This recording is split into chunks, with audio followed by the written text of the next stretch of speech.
One of the best ways to illustrate just how important SQL injection is to refer to OWASP, the Open Web Application Security Project. And OWASP creates an excellent document which is the 10 most critical web application security risks. Now, I've got a number of different courses on Pluralsight about understanding the top 10 in detail, either in a technology agnostic way via a course such as Web Security in the OWASP Top 10, the big picture, or specifically for ASP.NET in my OWASP Top 10 Web Application Security Risks for .NET. So depending on your interest and level of detail you want to go into, if you're interested in OWASP, go and check out those courses.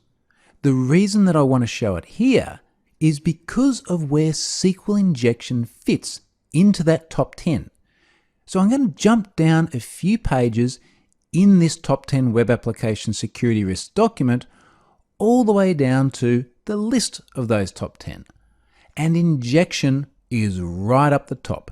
It's number one. It's been there for years and years and years, and it continues to sit here right up the top of the list of risks.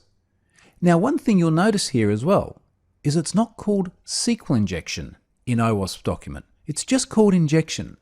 And in fact, you can see a reference here in the description to other injection attacks. So OS injection, LDAP injection. There are different ways of mounting an injection attack depending on the target system. Now, in this course, we're only going to talk about SQL injection. I may sometimes speak a little bit colloquially and say injection, but it's always going to be about exploiting injection risks in relational database management servers using SQL syntax. So specifically to SQL injection, let's go and have a look at why this is still such a big deal.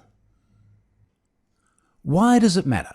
Why do we still care so much about this risk that's been around for so long? I want to break this down into 4 different categories. And the first one is discoverability.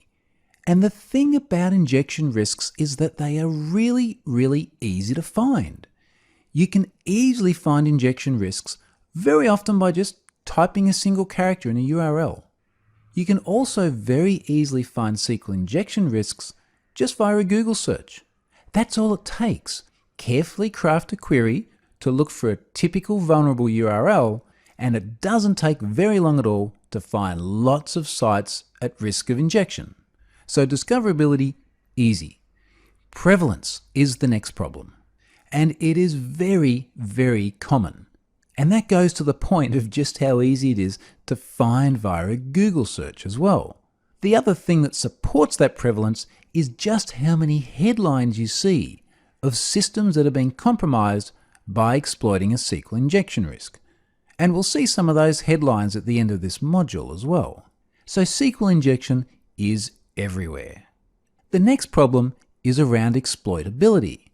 And the problem here is that it's just so easy to exploit a SQL injection risk. Now, the risk itself can actually be a bit complex. The thing that makes it easy is that there are a lot of easily automatable tools out there. And we're going to look at some of those later on in this course as well. But a SQL injection attack can be as simple as copying a URL, pasting it into a nice little GUI attack tool, and then suddenly you've exploited the system. It can be that easy. It is so easy, I've got a video on my blog of my 3-year-old exploiting it, just to illustrate the point of how simple it is to exploit a SQL injection risk. Now, the final problem, and this is the real sting in the tail of SQL injection, is the impact, and it is severe.